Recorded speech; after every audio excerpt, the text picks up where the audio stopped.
Bien, muchísimas gracias a todos los asistentes por encontrarnos en este día, como ya ha dicho el secretario autonómico, lluvioso y un poco desapacible, para tratar un tema que yo creo que lo que precisamente tiene que dar es luz y un poco de mayor apertura, por tanto, al acceso de la ciudadanía a las cuestiones de carácter público.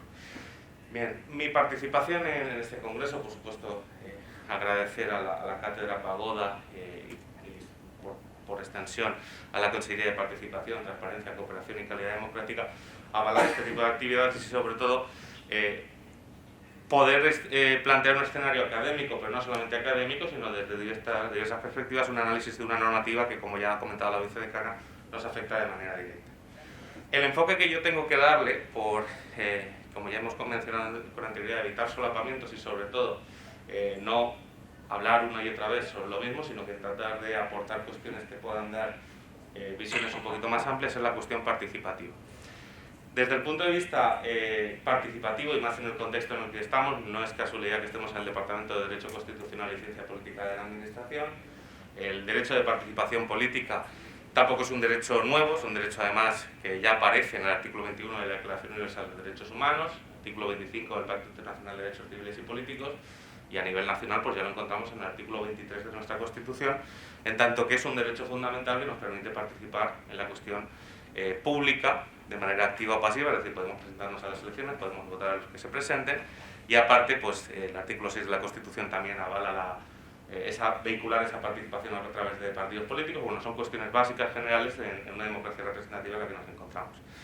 ¿Cómo trasladar precisamente esa participación de los ciudadanos o fomentar esa participación de los ciudadanos, que lo que hace es alimentar y retroalimentar también el propio desarrollo democrático? La democracia es un fenómeno dinámico, la democracia la generamos entre todos los ciudadanos, no podemos hacer una foto fija del ámbito democrático porque precisamente la vida de la democracia depende de la participación de los ciudadanos en su propio desarrollo y bienestar. Es una tarea comunal de todos proteger la democracia, en tanto que cuando participamos lo hacemos realidad. Leyes como la que hoy se presentan, leyes como, bueno, es la ley del 13 de abril, se publica el 22 de abril y estamos a 28 y ya estamos dándole un enfoque público para que sea de rabiosa actualidad. Lo que redunda precisamente y subraya es esa idea de, entre todos, generar un ámbito lo más democrático y abierto posible. ¿Por qué? Porque la transparencia va coligada necesariamente a la participación. Ahora vemos el deslinde que hay respecto de la ley previa, pero aún así hay una relación directa con la participación. Y también el hecho de que existan mecanismos de acceso a la información, también mecanismos de rendición de cuentas por parte de la administración y que por tanto los ciudadanos podamos acceder a toda la información, efectivamente nutre una mayor participación futura y por tanto volvemos a la idea original de que progresa la democracia. Cuando abordamos esta cuestión desde el punto de vista nacional, ya hemos comentado en la introducción, hay una ley de 2013 que es bastante tardía respecto al ámbito europeo, pero bueno, da un impulso en ese sentido ya normativo de carácter nacional, y la Comunidad Valenciana, aunque ya había alguna que otra normativa incluso previa a la nacional, pero la Comunidad Valenciana se pone en primera fila también con la ley de 2015, 2/2015, que recoge tanto la transparencia como la participación. Hay un par de decretos ya que modifican algunas cuestiones, de manera que lo que se plantea también es una cierta reforma de esta ley, que va a ser la ley de gobierno abierto, que iba a ser la continuidad un poco de la cuestión, y luego ya se decide por una cuestión, yo creo que de técnica jurídica y de separar algunos conceptos, aunque tengan una relación directa clara, la ley de transparencia y un gobierno que presentamos, pero ello no implica la eliminación de la ley 2/2015 de 2 de abril, sino que la propia disposición, creo que es la disposición derogatoria y luego las disposiciones finales, lo que aporta es lo siguiente. Esa ley 2/2015 tiene un título preliminar con 6 artículos y luego tiene 5 títulos. Los 4 primeros títulos, teniendo en cuenta la fuerza y la importancia que tenía la transparencia y el buen gobierno de esa ley, quedan derogados por la existencia de esta nueva ley posterior, y así como los artículos 2 a 6. Se mantiene el primer artículo, que se refundan los 2 primeros párrafos, y se mantiene operativo el título quinto, que es el relativo a la participación. De ahí que la propia ley diga: esta ley de 2015 a partir de ahora es la ley de participación ciudadana de la Comunidad Valenciana. Si analizamos la normativa autonómica a lo largo de todo el Estado, vemos que hay muy diversas formas de regular esta materia. Vemos comunidades autónomas que la regulan en su conjunto, vemos comunidades autónomas que la regulan por separado, hay una ley de transparencia específica, hay una ley de participación ciudadana, y luego hay determinados ámbitos en los que se relaciona, pues a lo mejor, con otra normativa que también es recientísima de la Comunidad Valenciana relativa a lobbies, pues en algunas comunidades se interacciona ese tipo de elementos, pero bueno, los dos conceptos matrices son, por un lado, la transparencia y por otro, la participación. Más allá de que exista, porque en ocasiones ni tan siquiera aparece una norma sobre las cuales se fundamenta, tengamos en cuenta las 17 autonomías y cada una con capacidad para legislar en esta cuestión, el hecho de que se deshaga esta unión tampoco tiene un gran perjuicio normativo, es decir, es algo que ocurre en otras comunidades autónomas y por tanto no tiene una mayor importancia. Lo que sí que podemos hacer, y ya nos metemos un poco de lleno en el contenido de la normativa, es que claro, al suprimir podemos decir un 80% de la normativa anterior, pues al final la normativa resultante, la 2/2015, queda un poco vacía de contenido en la medida en que solo aparece un título. No sé si será una propuesta futura o es una idea también de la propia Consellería, pues o bien reestructurar esa normativa o bien ver la manera de actualizarla para no dejar una normativa con solo un título vigente, que además es el título quinto. Si entráramos en la normativa cuando ya entre en vigor, con los 20 días de vacatio legis, en este caso, de la norma, pues veríamos que estaría derogado prácticamente todo el contenido de la ley y solo quedaría vigente el título quinto. ¿Okay? Eso es como se lanza al aire también como cuestión de una hipotética o futura reformulación de la norma, que además no es que sea contradictorio con el propio contenido de la ley de transparencia, pero es verdad que la ley de transparencia, esta presente ley de transparencia, aboga firmemente por la claridad normativa y por la claridad en cuanto a que la ciudadanía tenga un acceso fácil y claro respecto de la normativa. Entonces, en ese sentido, pues convendría precisamente, en aras de cumplir el propio fundamento de transparencia y acceso de la ciudadanía a la normativa, pues clarificar un poco la propia ley de participación, en la medida en que no sea un articulado un poco vacío en cuanto a una abundante derogación del contenido de la ley. Dentro de este fenómeno que aboga precisamente por esa clarificación de la normativa, pues hay un elemento que probablemente con posterioridad el director general nos especificará los motivos, pero claro, se echa un poco en falta la existencia de un preámbulo en la normativa reciente, porque de hecho la proposición de ley de transparencia y buen gobierno, sobre la que yo llevaba tiempo trabajando, tiene un extenso preámbulo y sí que explicita y clarifica los motivos por los que se lleva a cabo esta reforma, de manera que jurídicamente, desde un prisma jurídico, en el análisis que podemos hacer de esta normativa, lo primero que nos llama la atención es que no exista una explicación. Al final, aterrizando un poco la ponencia, por aquello de que también estamos ante alumnos y no hay que elevar tampoco la cuestión técnica, al final el preámbulo es explicar por qué se desarrolló una ley. La tendencia natural, sobre todo cuando somos menos avezados en el ámbito jurídico, es ir directamente al articulado. Precisamente cuando queremos entender una normativa, el articulado es lo último, lo que tenemos que abordar. Tenemos que ver por qué se ha hecho esa ley. Y esa ley, la explicación de esa ley aparece en el preámbulo. Además, luego nos clarifica todas y cada una de las partes en las que se regula esa normativa, pero en el preámbulo se explica el motivo por el que esa ley es necesaria para la sociedad. De manera que ahí, en un contexto como el de la transparencia, además con esta reformulación de normativa, y no digo que se haga porque ya había, o sea, en la propia preparación de la normativa ya había. Probablemente luego nos expliquen los motivos y habrá alguna explicación razonable sobre ese sentido, que no tengo yo ninguna intención de criticar especialmente, sino de decir la extrañeza de que no exista esta cuestión. Desde el punto de vista participativo, que es la clave que tengo que abordar yo, obviamente si estamos ante una ley que extrae de una ley global toda la cuestión transparente para dejar a otro lado la cuestión de la participación ciudadana, que es el título quinto de la anterior normativa, pues a priori pensaríamos que precisamente el ámbito participativo no tendría hueco en esta ley de transparencia, porque para eso se mantiene la ley anterior. Pero claro, ya la profesora Hernando en la presentación, la vicedecana, comentaba la importancia de esta cuestión relativa a la democracia, la rendición de cuentas, la transparencia, tiene que ir ligada de manera natural con la propia participación.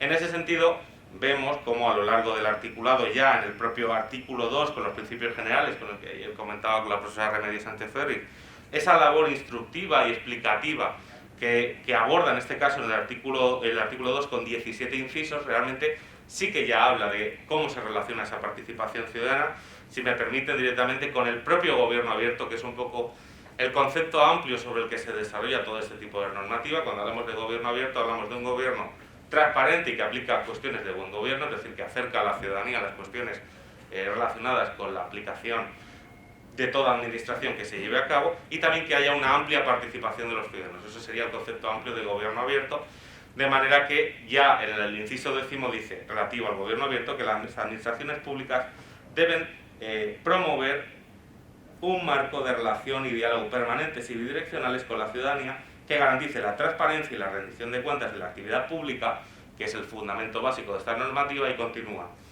y facilite la participación y colaboración de la ciudadanía en las políticas públicas y gestión. Es decir, no es antinatural introducir referencias a la participación ciudadana cuando estamos hablando de transparencia. No tiene sentido abogar por una administración transparente y que se lleve a cabo a través de acciones de buen gobierno si no tiene como cometido último que la ciudadanía participe en mayor medida. Es decir, la relación directa se sobreentiende por los propios conceptos que se manejan. Entonces, no podemos realizar como si fueran compartimentos estancos, hablar por un lado de transparencia y por otro lado de participación, porque obviamente tendrá que tener una amplia relación. No voy a aburrirles leyendo cuestiones relativas al articulado, pero vemos referencias a la participación, por ejemplo, en el artículo 7, respecto de la transparencia de la actividad pública, cuando habla de los sujetos incluidos dentro del artículo 3, que son aquellos cada vez de manera más amplia relativa a la administración pública, que tienen que realizar acciones relativas a esta actuación transparente, pues habla también de cuestiones relativas a la participación. Respecto del artículo 10, con las obligaciones de publicidad, pues también se hace referencia a la participación ciudadana. El artículo 14 hace referencia también. Luego ya el artículo 16 ya lo ha comentado Antoni, el secretario autonómico, con anterioridad, que se hace, siendo producto de este tiempo, se hace referencia a la inteligencia artificial, a la publicidad de los algoritmos. Recientemente hemos tenido un congreso que, a lo mejor un calado más administrativista, pero que abogaba también porque cuando se lleve a cabo cualquier tipo de decisión que tenga en cuenta un algoritmo o la aplicación de inteligencia artificial, a fin de cuentas va a redundar en la vida de los ciudadanos individualmente, de manera que uno tenga la capacidad de solicitar transparencia en la actuación de la administración, pero también cuando se lleve a cabo a través de algún operativo informático, exigir la transparencia de esa actividad. Es decir, si a nosotros se nos aplica un algoritmo, por ejemplo, para acceder a algún tipo de cuestión de carácter público, y ese algoritmo va a ser el que va a determinar la capacidad de nosotros de acceder a algún tipo de servicio público, habrá que tener algún mecanismo de transparencia a través del cual nosotros podamos decir, bueno, podemos discutir en mayor medida la aplicación de este algoritmo, que a fin de cuentas es una manera como otra cualquiera de clasificar un determinado hecho. Clasificar un algoritmo es un mecanismo matemático a través del cual se introduce una determinada serie de datos y le da una determinada salida. Si queremos clasificar de una determinada manera, por ejemplo, diversificando entre más altos y más bajos, o clasificar de alguna manera un sector poblacional, el algoritmo lo único que va a hacer es, a nivel computacional, organizar toda esa información. No es tampoco una cuestión especialmente opaca o difícil de comprender, sino que lo difícil será de programar informáticamente, que para eso ya están los técnicos informáticos operativos. Pero sin unas especificaciones especialmente importantes, podemos tener relativa información que pueda clarificar por qué la administración actúa de una determinada manera. Puede ser motivada a través de algún tipo de informe, a través de algún tipo de perito o a través de algún algoritmo, es simplemente el modo en que se lleva a cabo. También es relevante en este artículo 16, y he hecho referencia antes a la reciente normativa sobre grupos de interés, cuando participe en la elaboración normativa algún tipo de lobby o grupo de interés, que no necesariamente estamos ante una cuestión tampoco malvada y opaca. Parece que cuando hablamos de inteligencia artificial las máquinas van a atacarnos, y cuando hablamos de lobbies que hay una reunión secreta en un sótano oscuro que atenta contra la ciudadanía. No necesariamente, puede ser una labor de colaboración entre algún ámbito específico concreto en la que exista una información no privilegiada, porque ese término puede llevar equívoco, sino una información mucho más amplia por el propio sector.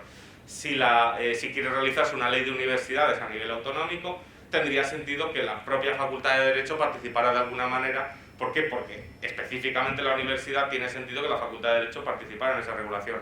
Esto es un ejemplo un poco llevado al extremo para que se entienda un poco que no necesariamente es una influencia negativa. Entonces, cuando se participe con algún tipo de grupo de interés, también esa huella normativa de la que habla esta normativa tiene que quedar clara para tener en cuenta que cómo se ha llegado a esta regulación, aparte de los procesos de audiencia pública, de participación en la elaboración normativa, que es fundamental como mecanismo participativo, también hay determinados grupos que tienen una información relevante y que pueden participar en esa elaboración normativa. La ley de transparencia lo que dice es que cuando se participe en ese sentido, para que sea lo más transparente posible el proceso, quede huella normativa de quién ha participado en esa elaboración. Si estamos regulando una cuestión farmacéutica y participan las grandes farmacéuticas, es una garantía democrática saber quién ha participado y qué ha dicho qué, para evitar cualquier tipo de suspicacia o problema futuro. De manera que también es un avance democrático que en ese sentido subrayamos y aplaudimos por parte de la propia normativa. A través de otros, también hay algún que otro artículo que me he marcado respecto de la participación, el artículo 26 respecto de la planificación estratégica, que creo que incidirá con posterioridad el director general. Es importante también marcarse un programa de futuro, sobre todo esto, si no me equivoco, empezará a regirse de manera más directa a partir de la próxima legislatura, por lo que dice la propia normativa, pero ese plan, más allá del programa electoral, que también es una cuestión a cumplir con el compromiso con los ciudadanos, también marcarse un plan realista de qué normativa se va a desarrollar a lo largo de una legislatura y dejarlo plasmado en los primeros 6 meses de la legislatura, de manera que uno luego pueda comprobar ese desarrollo de la acción propuesta por la propia administración. Luego, si hay cualquier tipo de eventualidad, vivimos en la eventualidad desde la cuestión de marzo de 2020 con la pandemia, cualquier tipo de previsión a 4 años vista parece una barbaridad, pero bueno, también dotar de cierta estabilidad y precisamente en la estructura gubernamental, decir qué se va a hacer y por qué, pues desde luego es importante. Dentro de los principios de actuación del artículo 54 también hace referencia a la cuestión participativa, precisamente en la elaboración de políticas públicas.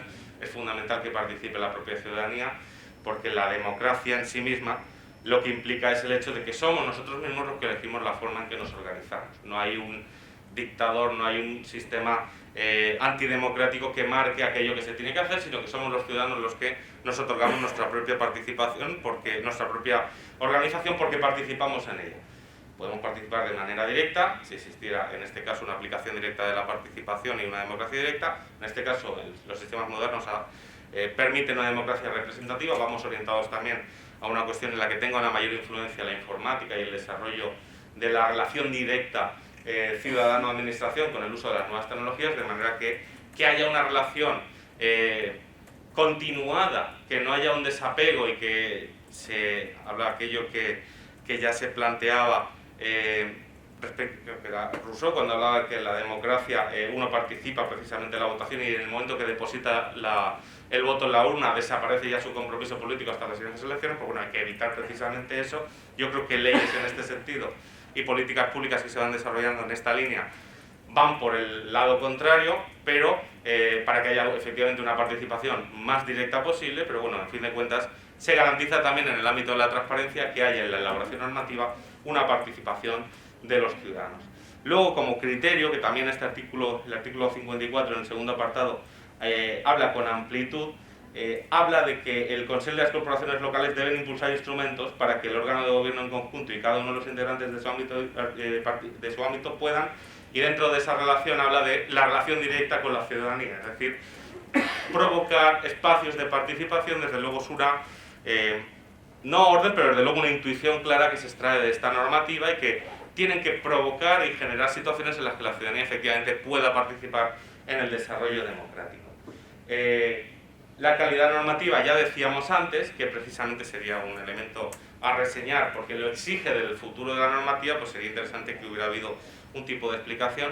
Y luego, a efectos de redacción, que es bastante, a mi juicio, bastante adecuado, hay algunas cuestiones relativas sobre todo a la traducción valenciano-castellano, que tradicionalmente ocurría al revés y precisamente ahora llama la atención porque ocurre de manera diferente. Hay algunas traducciones del valenciano al castellano que en la lectura del castellano pues se ve que ha habido una traducción cuando habla de respecto, que es respeto, pero en valenciano es respecte, entonces se ve que hay una traducción directa, o cuando se elimina la A antes del complemento directo si es de personas. Efectivamente son cuestiones a pulir que no llevarían tampoco a hacer ningún tipo de objeción a la normativa, pero simplemente con aras de que siempre hay algún elemento para profundizar en la mejora y la perfección, en este caso de la redacción, pues lo ponemos en cuestión también para indicarlo. El artículo 61 en ese sentido también habla respecto de la simplificación normativa. Ya hacíamos alusión a que la anterior norma 2/2015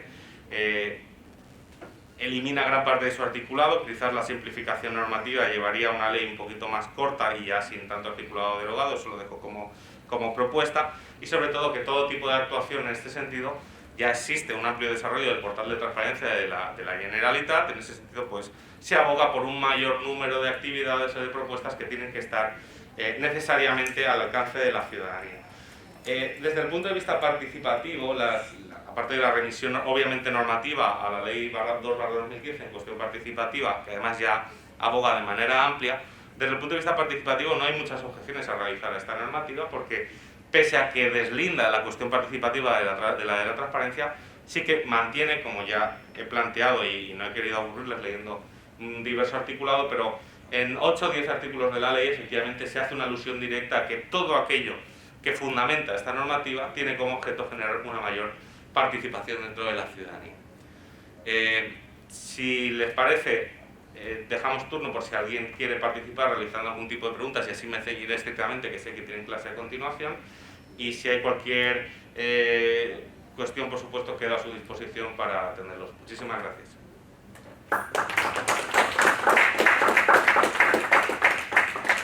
Tendríamos 5 minutitos si alguien quiere hacer algún comentario o alguna cuestión que tengan a bien. Vale, en relación con el sentido del silencio, he visto que, salvo errores, es desestimatorio. En el artículo 34.3.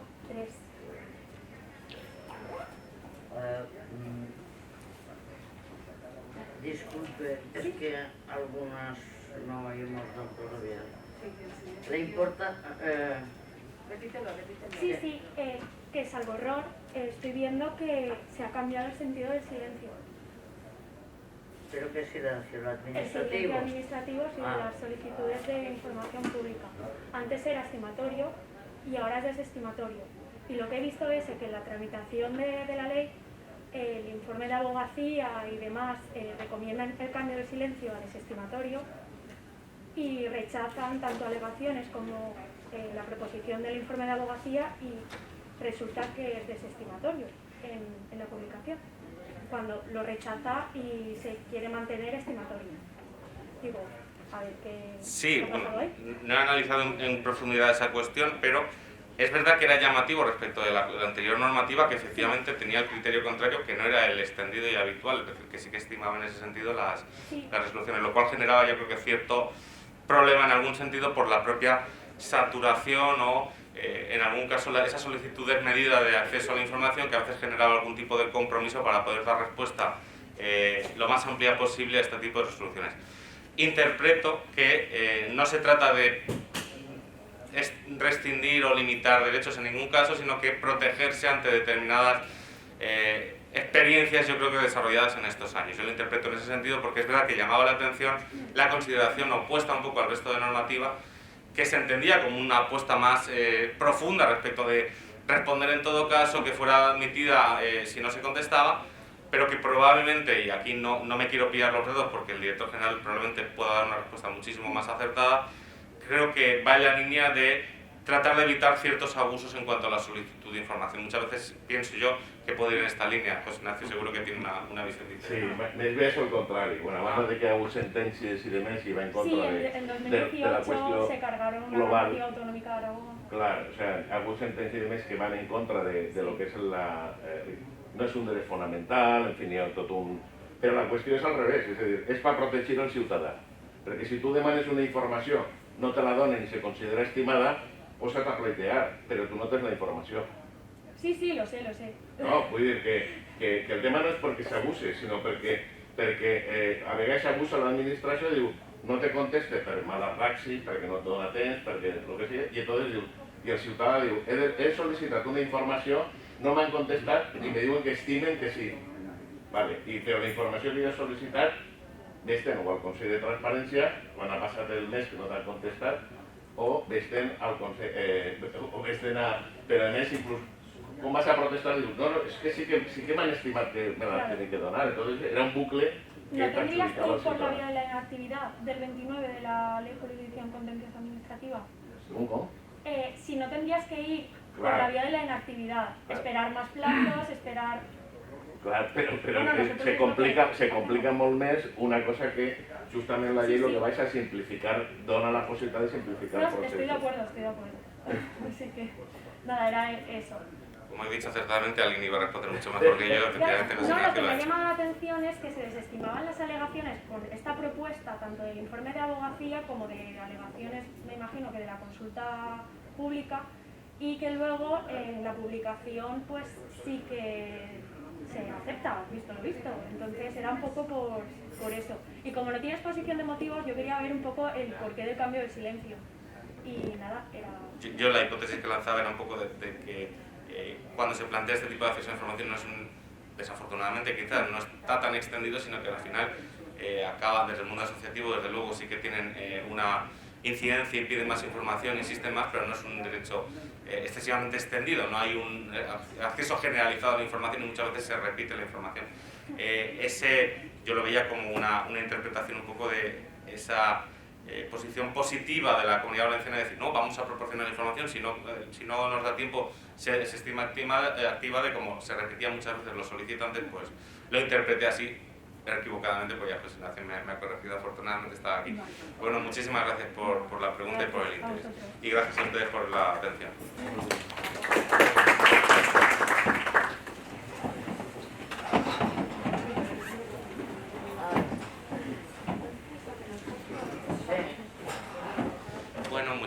Vamos a retomar el 13º Seminario Política 2.0 a propósito de la reforma de la Ley de Transparencia y Buen Gobierno de la Comunidad Valenciana, recientemente aprobada y publicada. Retomamos ya seguimos con el panel de conferencias, ya hemos comentado el orden, que ahora va a ser una ponencia eminentemente más amplia, más clarificadora, en la medida en que vamos a poder aterrizar un poquito más en la cuestión de la transparencia y por tanto luego entender en mayor medida el enfoque de la propia normativa que nos va a dar tanto José Ignacio Pastor como Andrés Gómez como director general de Transparencia de la Generalitat Valenciana. La ponente que me acompaña, bueno, se nos acabaría el congreso si empezara a relatar todos sus méritos y aparte a ella no le gusta especialmente que la alaben y mucho menos públicamente, así que me limitaré a decir algunas cuestiones que son prácticamente de obligado reconocimiento. La profesora Remedios Sánchez Ferriz, catedrática de Derecho Constitucional desde el año, no sé si 88-89, la primera mujer catedrática de Derecho Constitucional de toda España, desde luego una referencia. Y en el ámbito en el que nos encontramos, todas las cuestiones que han ido viniendo detrás en aras de fomentar también muchísimas de las cuestiones de las que ahora disfrutamos, pues vienen precedidas de la actuación y del talento, desde luego, de personas como Remedio. Como profesora es una referencia de la casa, como constitucionalista es una referencia nacional e internacional, y tenemos el privilegio de poder escucharla sobre una cuestión que desde luego va a explicarnos y va a detallarnos en profundidad. Todo puede ser avances de mi parte, desde luego, para la profesora Remedios Sánchez, y no me andaría en ningún caso exageradamente en esos términos. El tema de la intervención es la naturaleza fundamental de la transparencia y sus consiguientes garantías constitucionales. Remedio, a continuación tiene la palabra. Muchísimas gracias. Muchas gracias a ti, Jorge. Yo sí que públicamente agradezco mucho la generosidad con que nos trata a todos el profesor Castellanos y en especial a mí, la verdad que se lo agradezco muchísimo, mucho. Supongo que me oyen porque suelo tener una voz. Y luego yo tengo un gran defecto, que es que aunque quiera no puedo hablar rápido, cosa que a los Erasmus les viene muy bien.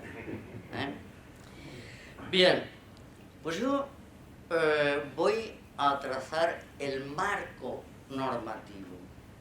El marco normativo del que en España cada vez se habla menos. Nunca hemos sentido un sentimiento constitucional como sienten los norteamericanos hacia su constitución, o los alemanes hacia su Estado. Nunca, nosotros somos así, latinos.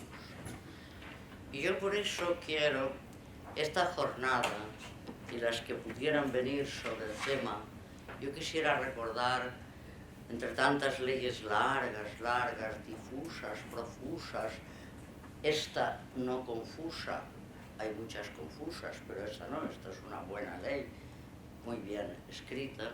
Quiero hablar solo de este librito pequeño y de cómo todo eso se inserta aquí. Y lo voy a hacer porque una constitución o un ordenamiento jurídico no es una suma, una acumulación de elementos, de conceptos, de la transparencia, la información, que por cierto quiero unirme también a la idea de la vicedecana cuando ha hablado de la historia.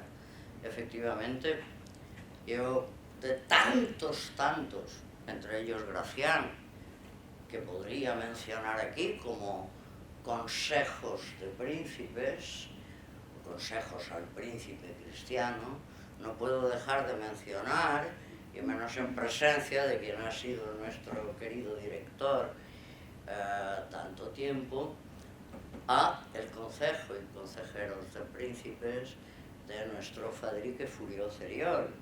Es decir, que esto de hacer un buen gobierno es muy viejo, es mucho más viejo de lo que creen ustedes.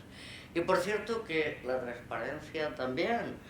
Alguien que no era nada progresista, era el líder del Partido Conservador, Maura, ¿saben ustedes? Bueno, no lo saben, pero se lo digo yo. Su eslogan era luz y taquígrafos. Queremos hacer una España distinta, luz y taquígrafos. Bien, pues, como decía, el ordenamiento jurídico es un todo, pero es un todo perfectamente engranado. Es una estructura en la que cada elemento tiene su sentido y se conecta y se justifica o no en función de que encaje, quede bien engranado. Y en ese sentido, yo les voy a hablar aquí de una doble sinergia. La sinergia de el derecho y el deber, y la sinergia de los derechos fundamentales y la parte orgánica de la Constitución, los órganos y todos sus agentes, hasta el último, hasta el alguacil del pueblo, todos. Respecto de lo primero, debo decir, igual que también aquí acudo al profesor Martín, no podríamos explicar muchos conceptos sociales sin referencia de unos a otros, que se imbrican de tal manera que, por ejemplo, el poder. Hablar del poder es hablar del dios Jano, de la doble cara del dios Jano. Por una es poder, por otra es autoritas. Pues esto ocurre con los deberes. Yo siempre me quejo de que en España no valoramos los deberes, no los valoramos, más que en el epígrafe del título primero, en la Constitución. El Estatuto también pasa olímpicamente, solo tiene como referencia una remisión a los derechos y deberes de la Constitución. Es una cosa muy curiosa. Bien, el deber es un concepto que podemos entenderlo con carácter autónomo respecto de los derechos. Hay deberes claros, clarísimos, como es el de defender a España con las armas, o como es el de tributar.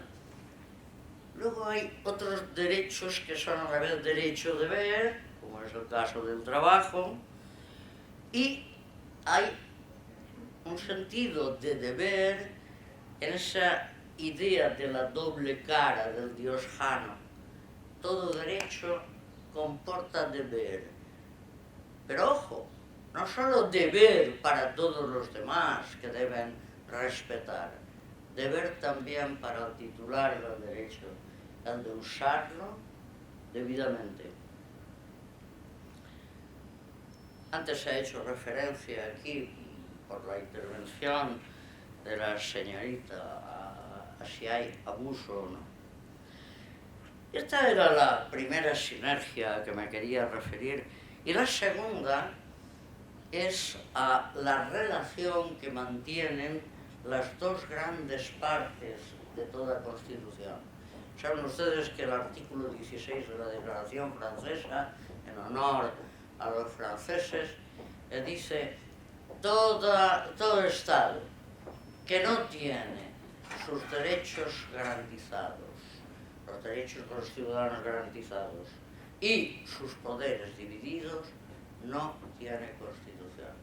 Y aquí, a contrario sensu, el artículo 16 de la Declaración Francesa nos da idea de que toda Constitución ha de tener esas dos grandes partes.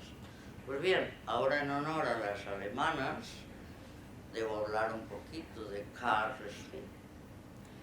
Schmitt dice que la relación que mantienen esas dos partes, la dogmática y la orgánica, nos permite saber a primera vista ante qué tipo de régimen estamos.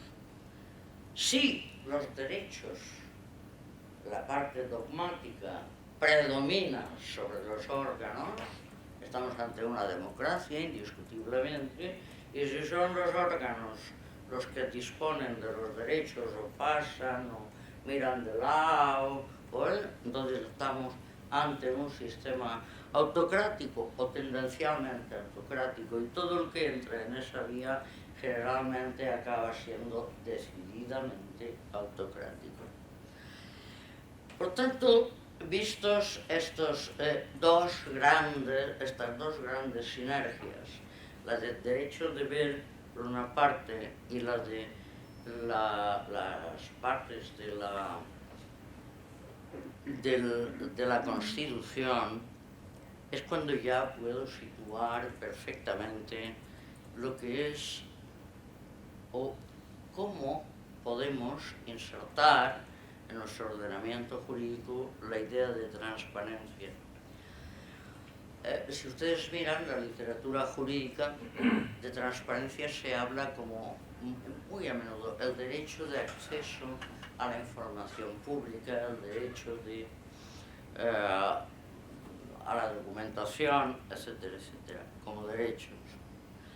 Bien, yo debo decir que este tipo de derechos, sin perjuicio de que haya recordado figuras históricas,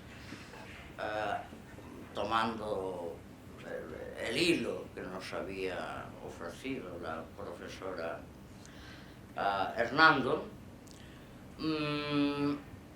la idea de transparencia, si ustedes leen las leyes, y sobre todo, tiene mucha razón el profesor Castellanos, los preámbulos, nosotros hemos tenido la suerte que venimos hoy aquí a hablar de una ley publicada sin preámbulo, pero que hemos preparado la conferencia con el preámbulo de la proposición, y es estupendo porque es el que nos da la idea de lo que el legislador quiere. El legislador quiere mostrarnos que estamos ante una democracia avanzada. Miren, las libertades públicas y todos los derechos de participación no aparecen en el primer liberalismo. Al contrario, aparecen a medida que el Estado liberal se va democratizando. El sufragio universal, que si hubiera aquí una feminista me diría, pero masculino, solo masculino. Bueno, el sufragio universal, aunque solo era masculino, no llegará hasta los años 90. Estoy hablando del siglo XIX, que es de nuestro constitucionalismo. No llegará hasta entonces. Los derechos de participación van instalándose en el ordenamiento, conformándose, y asentándose a medida que la democracia va siendo más avanzada. Nosotros tenemos entre los derechos fundamentales, indiscutiblemente fundamental, en el artículo 20 de la Constitución, un derecho que es el derecho a la información, o el derecho a ser informado. Ya poquito a poco el Tribunal Constitucional ha ido asumiendo esa terminología del derecho a ser informados, que es como realmente lo formula la mejor constitución en este sentido, que es la portuguesa. Es una pena, con solo 2 años, se ve que no tuvimos tiempo con todo aquel movimiento que teníamos en la transición, no tuvimos tiempo de darnos cuenta del acierto de esa Constitución. Bueno, pues el derecho fundamental, la libertad de expresión se reconoce en el mismo artículo, pero en una letra dice: se reconocen y protegen los derechos a expresar y difundir libremente los pensamientos y las opiniones, esto es libertad de expresión. D, a comunicar o recibir libremente información veraz por cualquier medio de difusión. Bueno, durante 40 años nuestro Tribunal Constitucional ha conformado una teoría, una doctrina yo creo que de gran calidad, y que me permite rasgarme un poco las vestiduras cuando la literatura jurídica pues pretende que el derecho del artículo 105b sea fundamental. El artículo 105 de este mini librito dice: la ley regulará el acceso de los ciudadanos a los archivos y registros administrativos, salvo en lo que afecta a la defensa. Bien, lo importante era que les recordara a ustedes la formulación de ese artículo y el problema que se plantea y que no se planteó. Reiner, por cierto, ha hecho un trabajo muy bueno estructurando las posiciones doctrinales y las jurisprudenciales sobre este tema que tanto inquieta a los estudiosos. Los estudiosos del tema se empeñan en que sea un derecho fundamental, el del artículo 105. Y yo, pues, esto me llama mucho la atención, pero la gente no comprende que si es lo que piden y es una ley orgánica, la situación de las autonomías queda muy limitada. Pues no lo entienden.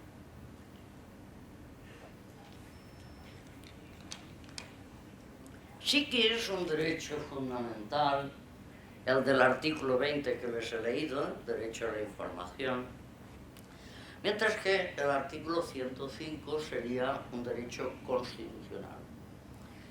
Sin perjuicio de la vis atractiva, de la capacidad de atracción que tienen todos los derechos fundamentales, por ejemplo, acabamos de vivir en la pandemia toda la atracción que ha hecho el derecho a la vida, porque se trataba de vida o muerte, sobre el derecho a la salud, que está en el 3er capítulo, ahí en plan Cenicienta.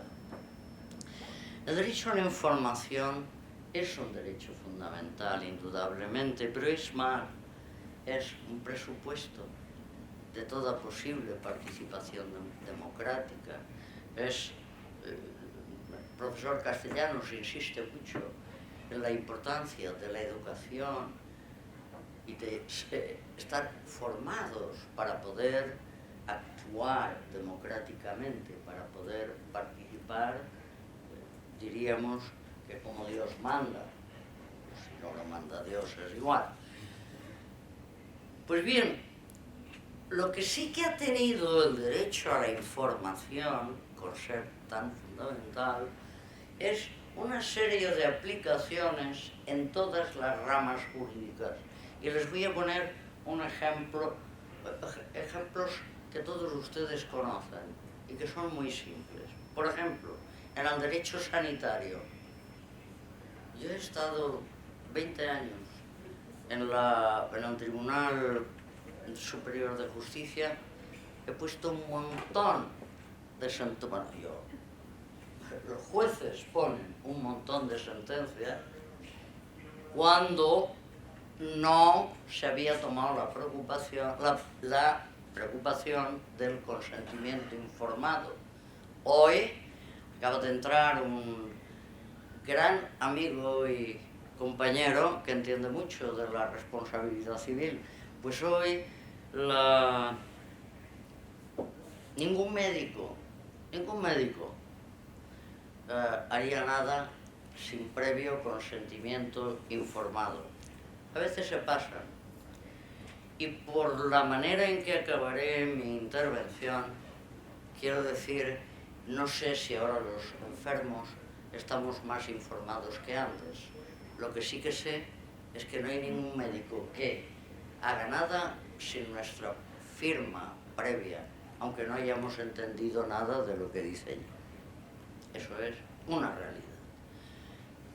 También ha tenido aplicación en el derecho civil. Les pongo un ejemplo. Esperábamos hoy un civilista italiano que no ha llegado, pero es igual. Les pongo un ejemplo muy simple. El derecho a conocer tus orígenes biológicos. En fin, basta con ese que sabemos todos lo que es.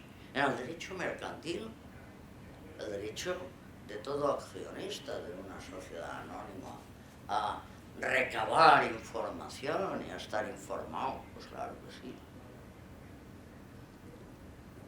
En el derecho parlamentario, también de nuestro grupo de trabajo, un trabajo muy reciente de Durban, nos ilustra sobre cómo aquí, en la Comunidad Valenciana, porque él estuvo contigo en la Consellería, y hizo un trabajo interesantísimo sobre cómo el Tribunal Superior de Justicia de esta comunidad había ido aplicando los criterios que previamente había establecido el Tribunal Constitucional en este tema de la transparencia o de la información pública.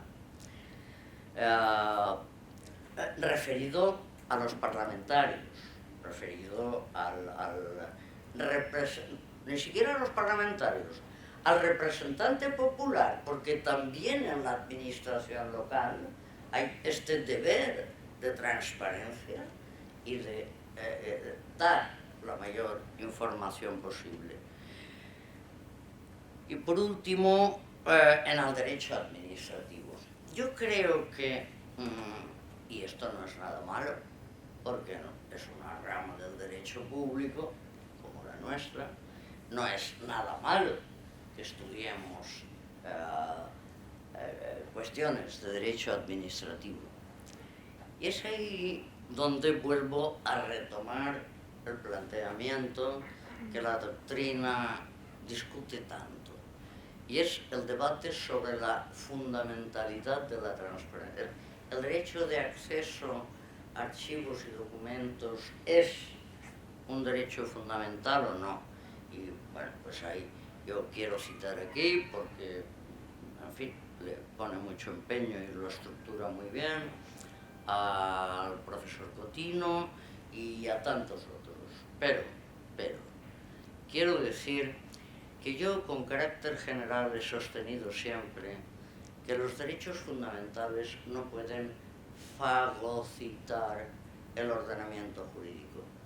Todo no puede ser un derecho fundamental, sino que no hacemos nada. Es imposible. Dejaría de ser fundamental. Y para que no lo diga yo, y lo diga un apellido mucho más sonado, de entre mis maestros, bueno, aunque este es hijo, Díaz Picasso, dice lo mismo, dice esto es una banalidad, lo fundamental deja de serlo cuando todo es fundamental, ¿no? Pues las posiciones doctrinales, que de una parte, ya lo he dicho, están los que defienden que es un derecho fundamental, el derecho a acceso a los documentos, y por otra parte están quienes la niegan. ¿Y saben quién la niega? Ante todo, el legislador. No sé qué ha hecho con la ley, pero no importa. El legislador. El legislador tiene muy claro todo lo que yo he dicho hasta ahora, que la democracia ha de hallarse muy avanzada, que ha de haber una cultura de participación y una cultura de transparencia y una cultura de ciudadanía exigente y ciudadanía activa. Eso lo hizo muy claro en el preámbulo de la proposición. Eso lo tiene muy claro. Sí, al fin y al cabo, pero si es una ley con el mismo rango y fuerza que las leyes estatales.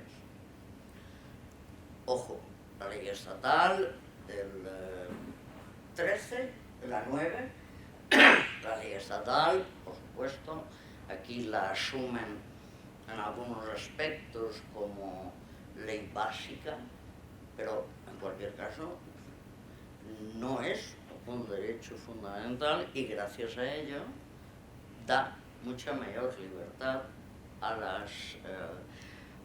los parlamentos autonómicos.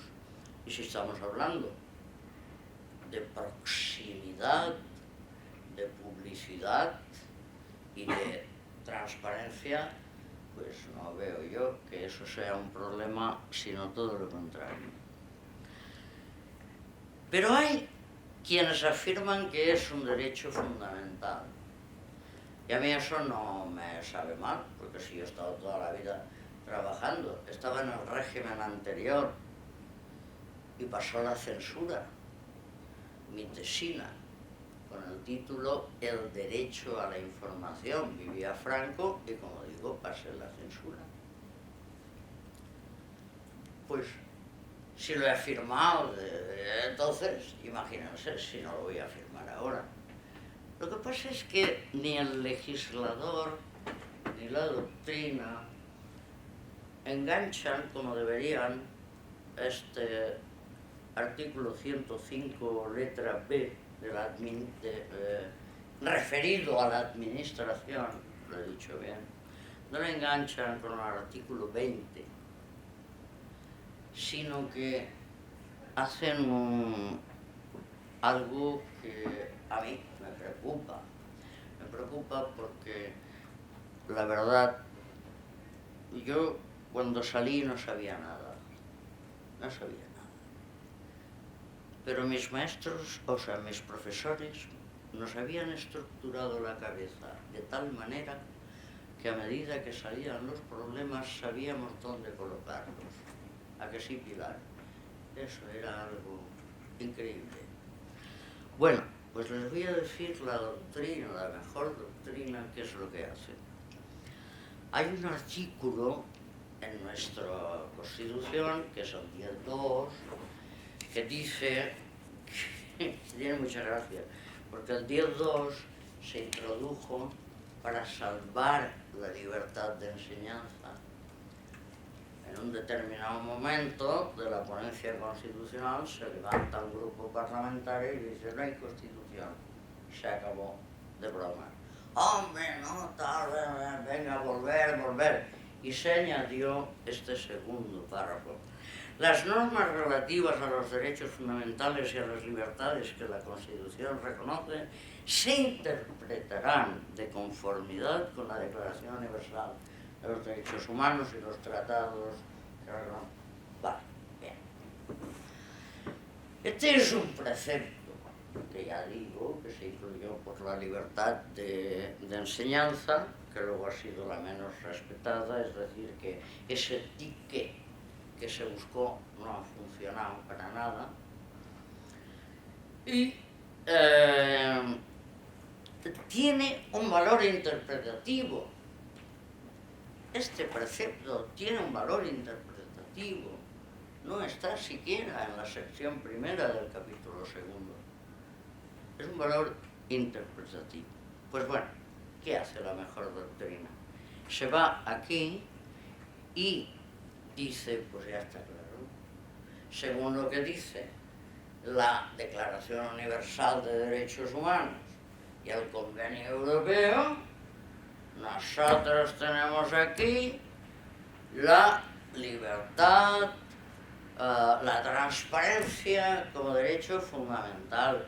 Y a mí de verdad que me da mucha pena, pero bueno, es igual.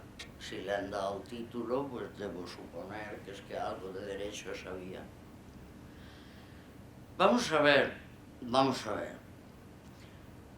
Este derecho tiene una construcción acabada, lleva ya varias décadas, en el grupo de Santes, en la Facultad de Ciencias de la Información, y voy a mencionar a los que tienen una cabeza más clara jurídicamente hablando, y si exagero, Joaquín, me lo dices. El grupo de Oviedo. El grupo de Oviedo, que ha escrito cosas maravillosas con su querido a la cabeza malogrado, muy joven, la verdad, de Otto Ignacio. La verdad que fue algo terrible, pero bueno, ellos han seguido trabajando muy bien. Pues este grupo se ha estudiado el derecho a la información y su conexión con el Estado democrático. ¿Por qué?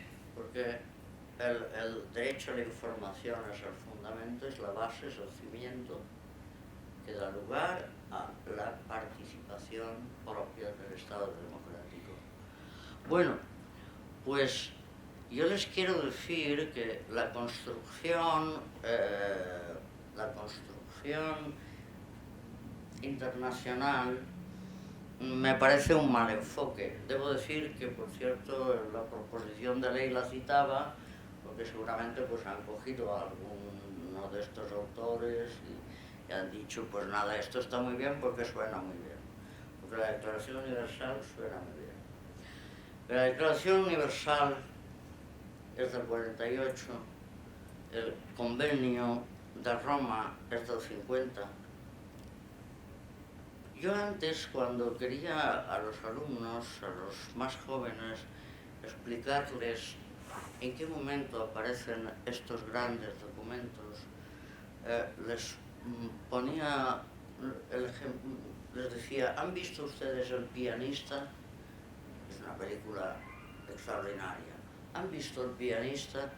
Las imágenes son terribles. Ahora ya no tengo que preguntarle nada. Vean ustedes cada día cómo está Kiev, cómo están ¿lo ven? Es como un montón de piedras. Así estaba Europa. La Europa que firma estos documentos.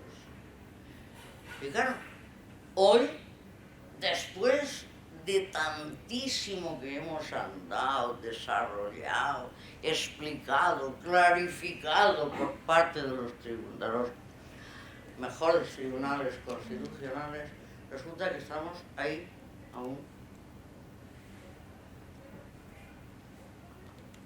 En aquellos años, lo que configura la Declaración Universal y el Convenio de Roma es un monismo. Monismo significa que de la libertad de expresión que ellos proclaman, entienden que pueden salir toda una serie de facultades y entre otras el de buscar información. Pero la clave ahí en esos documentos es la libertad de expresión. Si a ello añadimos el activismo que ha tenido el Tribunal Europeo de Derechos Humanos, que bueno, lo más novedoso que le den, lo aplica, sea lo que sea, venga o no a cuento, pues se explica perfectamente que haya este empeño en justificar el derecho de acceso a los documentos y archivos de la Administración como un derecho fundamental, porque así lo dice. Oiga, lo del derecho, eso está muy bien para quien no tiene una Constitución, pero nuestra Constitución optó clarísimamente no por el monismo internacional. Si esos documentos se hicieran ahora ya se harían de otro modo, como nuestra Constitución. Pero hijos, un montón de piedras, y lo que había que hacer era las casas en primer lugar. En aquellos años ya era mucho lo que se hizo. Nuestra Constitución no tiene nada que ver con eso. Nuestra Constitución aboga por un claro dualismo de dos figuras, dos derechos fundamentales distintos, como son la libertad de expresión, por una parte, y el derecho a la información, por otra. Y no es lo mismo. Y no solo no es lo mismo, sino que su régimen jurídico y sus consecuencias jurídicas son muy distintas.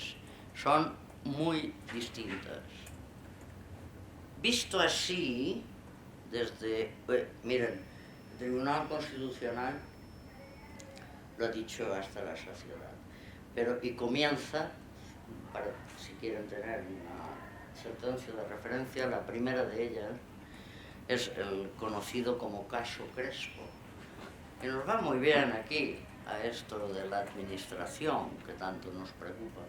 Es la sentencia número 6 del 88. Era un funcionario personal de la administración que era el que filtraba, ustedes no habían nacido, filtraba al país las sentencias y filtraba noticias. Bueno, y el Tribunal Constitucional dice por primera vez, claro, es que el ciudadano tiene derecho a saber. Es que los arcana imperi estaban muy bien, cuando a los príncipes se les daban consejos, al príncipe cristiano, pero hoy no existen arcana imperi en la administración. Y por tanto, repito, nuestra Constitución opta por una visión dualista. Y en ese segundo derecho, que es el de la letra D, en ese derecho a la información, es en el que se podría y debería insertar la transparencia. La transparencia no es una cuestión de libertad de expresión. La transparencia es una cuestión de conocimiento, de hacer luz en la actividad pública que lleva a cabo la administración. Yo he comenzado con esas dos sinergias. He dicho lo de las partes del Estado, que fue de la Constitución, en palabras de Smith, y he dicho también lo del Dios Jano, lo de el derecho tiene dos caras, hay un derecho y un deber. Bueno, pues ahora es el momento de decir si la transparencia o el derecho de acceso es un derecho, para mí es un deber. Es un deber que da cumplimiento al derecho a la información. No es el derecho a la información, es una técnica o un aparato ortopédico con el que, igual que hemos llevado al derecho sanitario, al derecho civil y al derecho mercantil y al derecho parlamentario, esa necesidad de ser informados, vamos, de no ser un mundo feliz, que vamos todos así, como lo describiría Huxley, para ser ciudadanos, pues hay que llevar también y fundamentalmente a la administración. Esto lo tenemos. Hay que llevarlos a la administración. Pero, ojo, lo importante de estas leyes, y a mí me llama mucho la atención, y lo dice muy bien el preámbulo de la proposición, es que estamos ante un cambio de paradigma. Estamos ante un cambio de paradigma. No es que vamos solamente a pedir información, es que son los poderes públicos los que hacen una ley para comprometerse a facilitarla. Creo que lo llaman publicidad activa, ¿no? A la parte, digamos, más proactiva. Y esto, les digo de verdad, que requiere de una democracia de verdad avanzada, en la que hayamos cambiado el chip, que hayamos cambiado ya.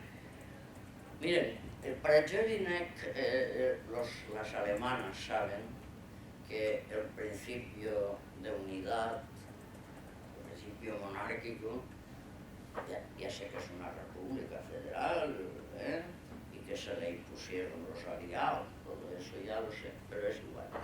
Ustedes saben que ese principio, esa idea de unidad, el Estado está ahí como lo más de lo más, no como para los latinos, que es como, bueno. Y Jelinek tradujo al mundo de los derechos esa idea del principio de unidad. ¿Qué son los derechos públicos subjetivos? Son aquellos derechos de los que el Estado se desprende para que los ciudadanos tengan su propio hábitat, su propio ámbito de actuación. Pues esto de ahora rompe totalmente, esto lo dice además el maestro de Villaverde, que como murió, no me viene, si me viene a la cabeza, luego os lo diré, en el prólogo a uno de sus libros muy conocido, rompe radicalmente la concepción del Estado liberal e incluso del Estado liberal democrático, y hace del derecho social un derecho social más democrático, porque vuelvo a decir, es que son ellos los que dicen no, lo haré, lo daré, lo publicaré, diré lo que gano, diré que tengo una casita en la montaña, toda esa transparencia es una autodisposición o autolimitación de los poderes públicos. Solo les voy me estoy controlando aquí, en los pocos minutos voy a concluir, pero solo quiero,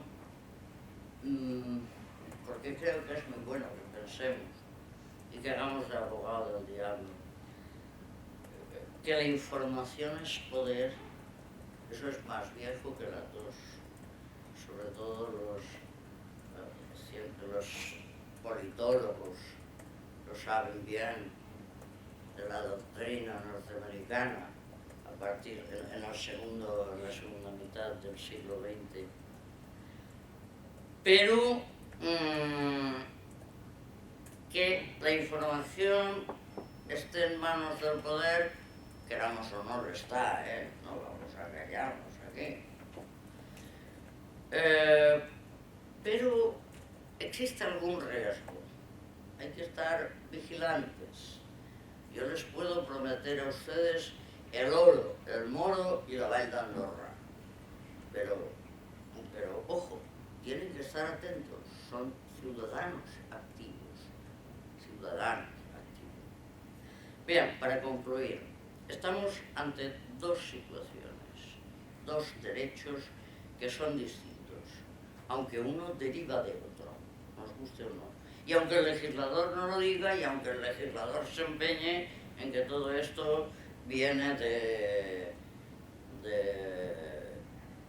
los años 48 y 50. Estamos en dos ámbitos. El derecho a la información es un derecho fundamental, pero es mucho más. Es el presupuesto y el fundamento de todo derecho relacionado con la participación democrática. Digo participación democrática porque hay mucha participación que no es democrática. Siempre les pongo el ejemplo, ahora nos falla aquí Filippo, el ejemplo, hay algún italiano de una giornata particolare, vean esa película, es impresionante, impresionante, y sabrán cómo se participaba en la Roma de Mussolini y en Alberto. Bueno, que se les ocurriera decir a ustedes estoy cansada y no voy a la parada. Es, por tanto, este derecho el que ha ido desplegando dentro de cada ámbito o cada rama jurídica esas manifestaciones a las que yo ya me he referido. Pues bueno, en el ámbito administrativo, se despliega a través de ese derecho al acceso o de esa transparencia como deber asumido o autolimitado, el Self-Restraint de la administración pública. Y sobre todo en el tema de la publicidad activa. A mí esto me parece impresionante, me parece todo muy bueno, muy bueno. Pero piensen, no dejemos de pensar en el mini libro, por favor, ténganlo siempre a mano. Si aquí está todo, aquí está todo. Y me da mucha pena que en la última década se ha hecho, no diré una risa, una burla, tal vez algo más de la Constitución en este país. ¿Saben por qué? Porque no hay mejor desprecio que no hacer aprecio. Y aquí la Constitución la cito yo, por eso no necesito ni comprarme otra. Tengo esta del Congreso porque si es que no me sobra y me basta. Es la única que la menciono. De vez en cuando escribo en prensa y digo, ¡hey! Que ahí está la Constitución. Pues bueno, ese derecho de transparencia tiene, ya lo he dicho antes, el artículo, y lo dejo muy claro el legislador, el artículo 105. La ley regulará el acceso de los ciudadanos a archivos y registros administrativos, salvo en lo que afecta a la seguridad, defensa del Estado, averiguación de delitos, intimidad, etc. Y como dije intimidad, les voy a poner un ejemplo, para acabar, un ejemplo de cómo son de distintos, cómo juega ese dualismo jurídico que ha defendido durante 40 años el Tribunal Constitucional y entre otros pocos desgraciadillos así, trabajadores de los que trabajamos para comer, pues también yo lo he defendido. Esto que dice no es más efectivo, por el hecho de que sea fundamental. Vuelvo a decir, no fagocitemos el ordenamiento jurídico, pero ¿acaso no funciona bien la administración contenciosa? ¿Acaso no tenemos?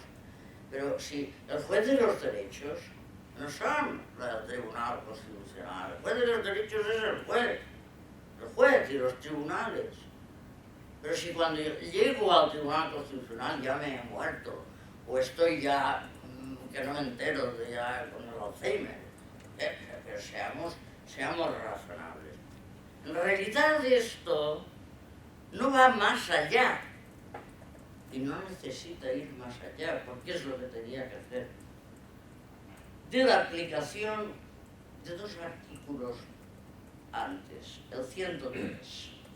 La administración pública sirve con objetividad los intereses generales y actúa de acuerdo con los principios de eficacia, jerarquía, centralidad, desconcentración, coordinación y todo lo que ustedes quieran. Y es eso, no hay más. Les decía que acabo con una diferencia, para que ustedes vean que la diferencia no tiene nada que ver con la libertad de expresión, por más que lo haya dicho la ONU, no 48, y sí mucho con el derecho a ser informado.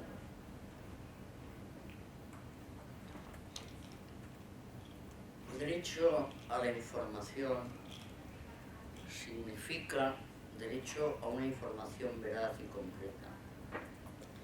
El legislador valenciano no es tonto y lo hace bien.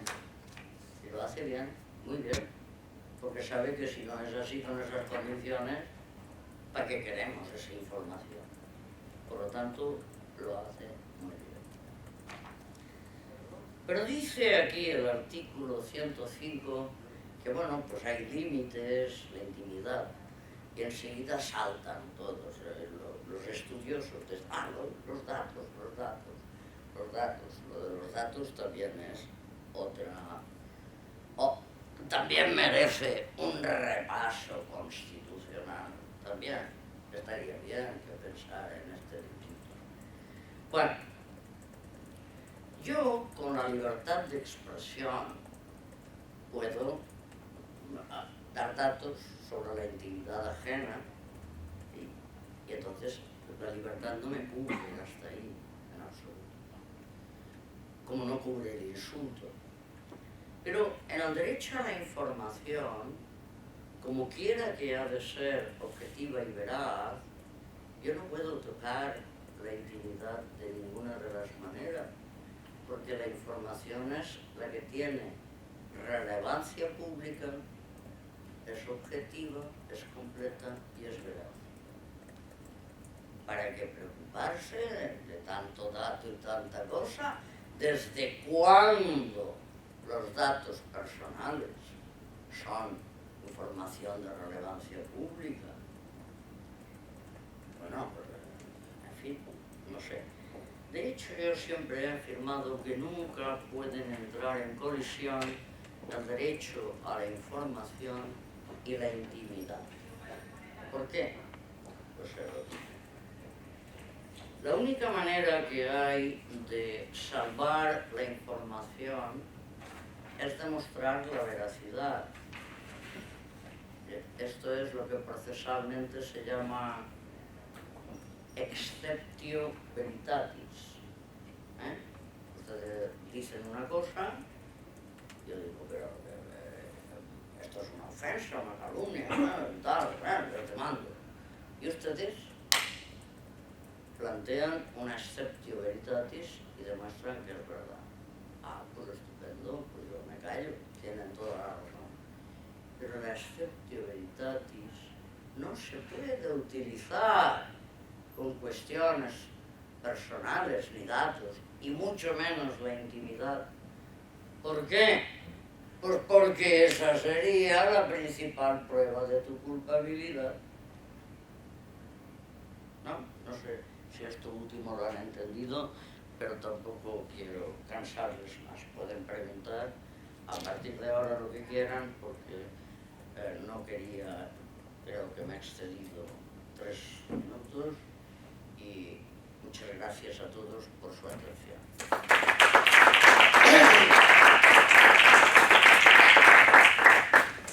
Muchísimas gracias, profesora Sánchez Ferri. Desde luego... Discúlpame.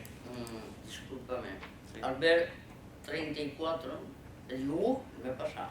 Yo no me gusta pasarme. Si me dan 30 segundos más, sí, por les supuesto. diré.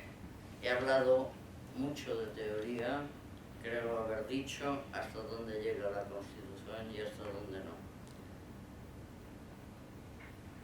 Y el texto escrito, que tiene la friolera de casi 30 páginas, si a alguien le interesa, saldrá publicado pronto.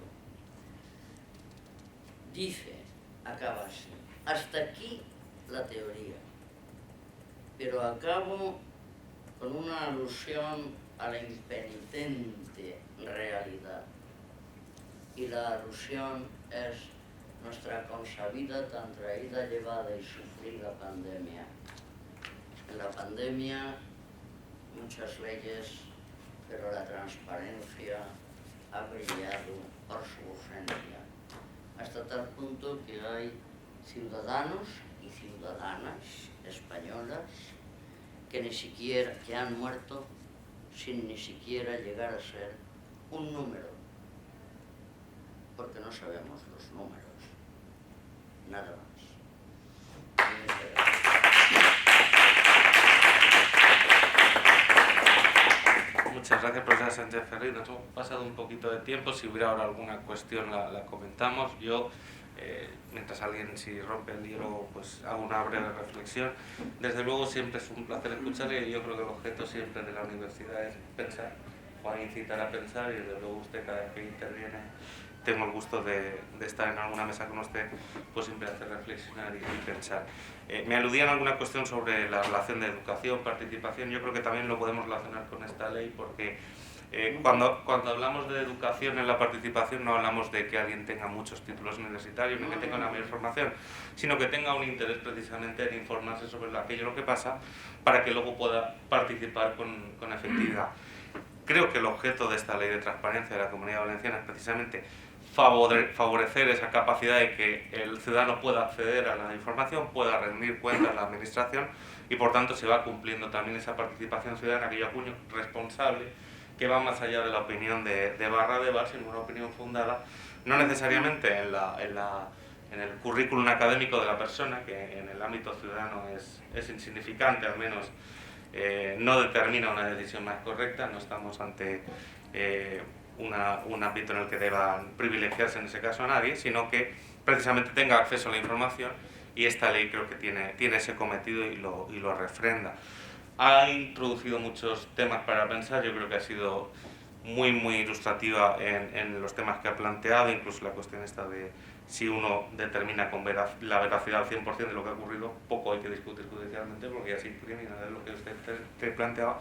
Y no sé si hacía referencia a Villaverde, su maestro Bastida, Freixquedo, ¿se refería a él? Bastida. Bien.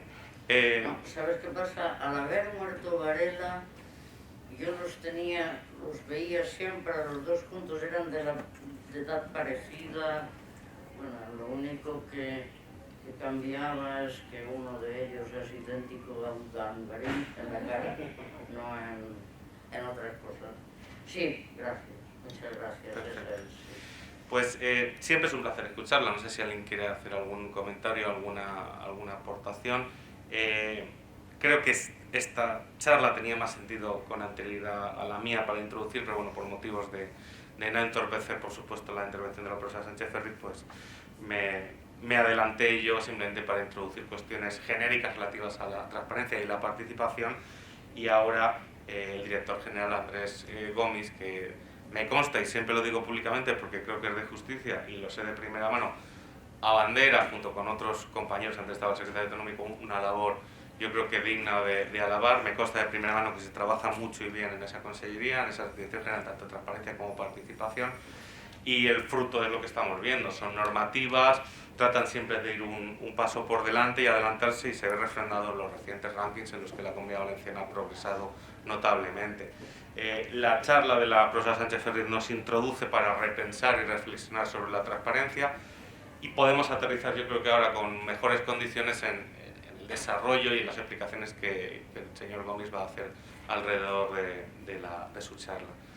Si les parece, sin solución de continuidad, intercambiamos a los ponentes y ya abordamos de manera directa la presentación de la normativa. Muchísimas gracias, profesora Sánchez Ferris, una vez más. No será la última, en la que abusaré de la confianza para que participe en los congresos.